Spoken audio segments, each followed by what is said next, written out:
One shot stopped a president, but it couldn't bury his secrets. John F. Kennedy lit up the early TV age with a movie star grin and words that could make a crowd lean forward. Yet behind the glow lived favors to mob bosses, a cash-backed marriage deal, and a best friend whose closeness made Washington squirm during the Lavender Scare. More than 60 years later, people still ask, did Dallas fall on one lone gunman, or did powerful groups decide Camelot had to end? Here's the full ride told in everyday language, with every twist that keeps the legend alive. Big family, bigger secrets. Jack grew up just outside Boston in a house that felt like a busy train station. 9 kids, no quiet corners, and a father who treated life like a nonstop playoff game. Joe Sr. had made his money in stocks, Hollywood studios, and, rumor said, Prohibition booze runs. At breakfast, he drilled the kids on current events. At dinner, he made them debate any topic he picked, from tariffs to the Red Sox bullpen. If you stumbled, expect a comeback quiz the next night. Jack's older brother, Joe Jr., was Golden Boy smart and movie poster handsome, so Jack learned to steal attention with jokes and wild stunts. One family friend remembered Jack sliding down the banister, landing on the butler, and then arguing the physics of why it wasn't his fault. The competitive heat only got hotter once the Kennedys moved to a bigger estate in Bronxville, New York. Tennis courts, a huge lawn, and a touch football field where broken noses were common and excuses were banned. Into this mix came Kirk Lem Billings, Jack's roommate from Choate, a Connecticut prep school. Lem's quick wit matched Jack's, and soon he was joining Sunday dinners, sailing trips, and even family ski holidays. Staff called him Son Number 10. In the 1940s and 50s, being labeled gay could wreck lives. Whisper networks noticed how Lem always seemed one step behind Jack, and eyebrows rose when Joe Sr. never pushed him away.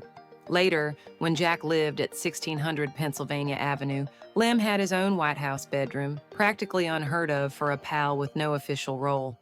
The friendship fed rumors that would never quite die. Class clown goes global. School life saw highs and lows. At Choate, Jack caught the headmaster's wrath for lighting firecrackers under a classmate's chair. The stunt blew a toilet seat apart and scored Jack a spot on the naughty list. Still, he could pull a solid A when he cared, especially in history where he knew dates the way some kids know baseball stats. Jack's health wouldn't cooperate. Persistent stomach pain left him doubled over. He dropped weight, turned pale, and missed weeks at a time, fighting what doctors later labeled Addison's disease. During a long hospital stretch, he devoured newspapers, figured out chess moves against nobody in particular, and vowed to see the outside world while he still could. Harvard gave him fresh turf. He wrote for the Harvard Crimson, tried out for football, a bad back benched him fast, and hosted dorm parties known for jazz records and contraband cider. Restless, he talked professors into granting credit for a self-designed European fact-finding tour. He sailed to London, visited the House of Commons, rode trains through Hitler's Germany, and kept a leather notebook full of quotes and doodles. Those scribbles became Why England Slept. The book argued that class snobbery and political fear made Britain slow to challenge Hitler. Critics expected a forgettable campus essay. Instead, it topped bestseller lists, netted Jack 40 grand, and introduced him to big league columnists who would later sing his praises on the campaign trail. He was only 22, hero in a single night. War arrived. Jack's bad back got him rejected from the Army, but Joe Sr. pulled strings and placed him in the Navy's patrol torpedo program, where wood-hulled boats darted through Pacific Islands at night. On August 2, 1943, PT-109 lurked in dark waters when a Japanese destroyer slammed it in half. Diesel flames lit the sky. The blast knocked Jack against the deck and worsened an already fragile spine. Yet he rallied. 10 sailors clung to wreckage. Spotting a small island 3 miles away, Jack wrapped an injured gunner's life jacket strap around his own teeth and started swimming.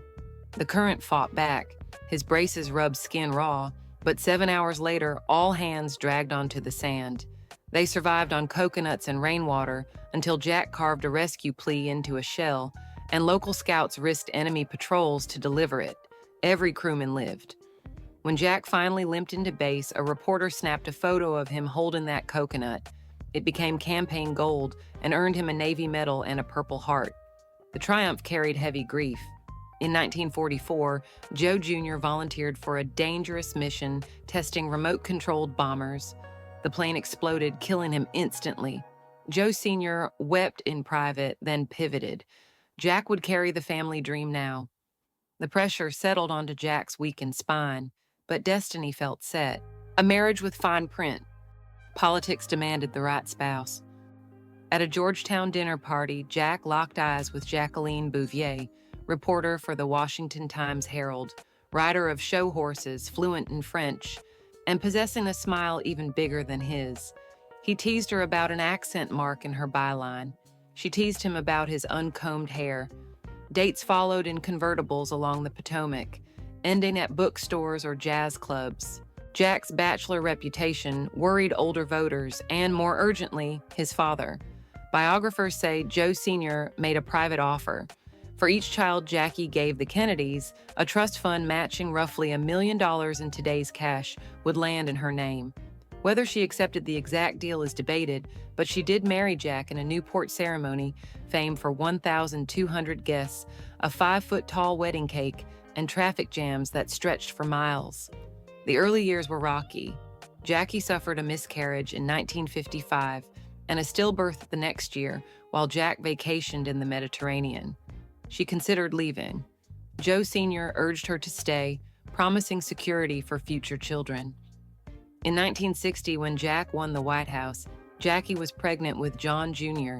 and retreated from the campaign trail, yet her fashion sense still plastered magazines. Once in the White House, she launched a top-to-bottom restoration, bringing in antique experts, digging up historic china, and convincing CBS to air a guided tour.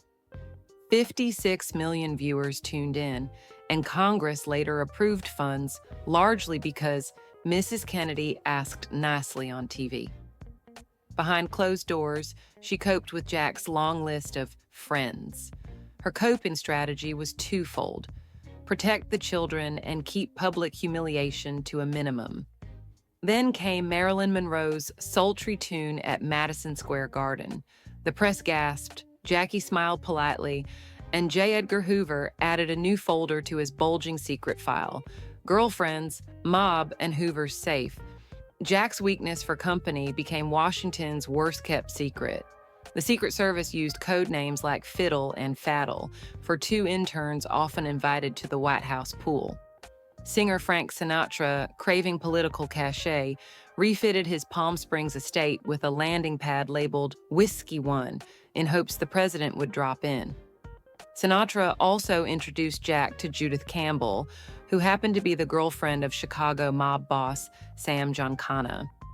The FBI bugged Judith's phone and caught calls to both men. Hoover, no fan of the Kennedys, filed the tape in a personal safe, leverage for rainy days. Meanwhile, Monroe phoned the White House after midnight, enough times for operators to note her breathy voice. CIA agent's ex-wife, Mary Meyer, joined Jack for quiet walks along the Potomac after experimenting with LSD, a drug then so new the Pentagon barely knew its name. When Mary was found dead in '64, police labeled it a robbery gone wrong. Conspiracy buffs added her case to the growing list of loose ends. The press corps, still bound by unspoken rules about private lives, mostly looked away. One wire service editor later said, "We weren't blind, we were cautious." It was the Cold War, and you didn't topple a president lightly. Yet each affair created another potential leak. The greatest blind spot wasn't a woman at all, but Lem Billings, whose friendship now walks straight into the epicenter of an anti-gay purge. Friend on a tightrope. The same year Kennedy took office, Executive Order 10450 allowed agencies to fire workers for sexual perversion. Thousands lost jobs. Kennedy aides debated moving Lem to a quieter post, but Jack refused. Lem attended White House movie nights, joined family vacations in Hyannis Port, and slipped jokes onto president-signed birthday cards. Jackie called him my extra child. Critics smelled weakness. Columnist Westbrook Pegler wrote dark hints about milk toast courtiers in the White House. Mob fixer Johnny Rosselli reportedly dug for proof of scandal, figuring blackmail could buy lenience. Hoover's agents tailed Lem, noted meetings, but never nailed anything firm. Whether anyone tried to squeeze the president is still hidden in classified files, but Kennedy loyalists later recalled staffers burning sensitive correspondence the night of the assassination, just in case. Sky-high winds, ground-level trouble. While rumors swirled, policy thundered. Kennedy greenlit the Peace Corps, sending young Americans to dig wells and teach math from Ghana to Nepal.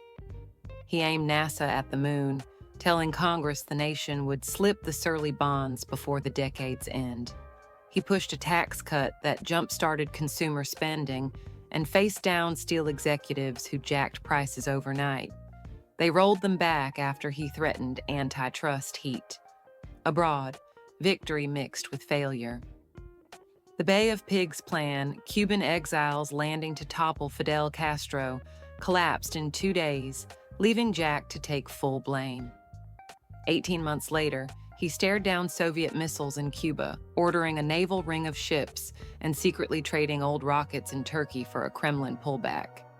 The world exhaled, Jack's approval soared, and Khrushchev quietly said, "He beat me." Civil rights boiled at home. When Alabama Governor George Wallace blocked black students from the university doors, Jack federalized the National Guard. He proposed a sweeping Civil Rights Act, knowing it might cost him the South. Meanwhile, troop advisors in Vietnam jumped from 600 to over 16,000, each arrival sold as short-term help. Jack privately told aides he wanted out after the '64 election. Others doubt he would have pulled the plug. Either way, generals, segregationists, mobsters, and CIA old-timers all had fresh bones to pick. By November 1963, Kennedy planned a Texas tour to mend Democratic fences before his re-election run. Austin, Houston, Fort Worth, and finally Dallas, seen as hostile territory but crucial for unity. Staff urged a bulletproof bubble top for the limo. Jack said no, voters needed to see his face. Dallas, a day that froze in time. Friday, November 22nd. Morning newspapers printed his full motorcade route. Common then, unthinkable now. The president landed at Love Field, kissed babies, shook hands, and climbed into a dark blue Lincoln with Jackie, Texas Governor John Connally, and their wives. Crowds thinned as the car rolled onto Elm Street near a brick book warehouse. At 12:30 p.m., 3 sharp cracks snapped the autumn air. A spectator named Abraham Zapruder captured the moment on his 8mm camera. The limo slowed. Jack raised hand to throat, then slumped. Secret Service agent Clint Hill sprinted from a follow-up car, climbed onto the trunk, and shielded Jackie as she reached for pieces of a shattered life. Parkland Hospital doctors worked desperately, cutting a throat airway that later confused bullet paths, but could not undo the damage. He was pronounced dead at 1 p.m. Within 90 minutes aboard Air Force One, Lyndon Johnson took the oath of office beside a blood-stained Jackie. Back in Dallas, police arrested former Marine Lee Harvey Oswald, found a cheap mail-order rifle nearby, and announced the case solved. 2 days later, while cameras rolled, club owner Jack Ruby shot Oswald in the police basement, shouting he wanted to spare Jackie another trial. The main suspect was dead. Questions multiplied. Witnesses who doubted the lone gunman story sometimes met bad luck. A switchman saw men behind a fence and died weeks later in a crash. A reporter writing a mafia link was found strangled. A 1970s House committee reviewed acoustic science, re-interviewed onlookers, and said a second gunman was probable, adding that the mob likely had a hand.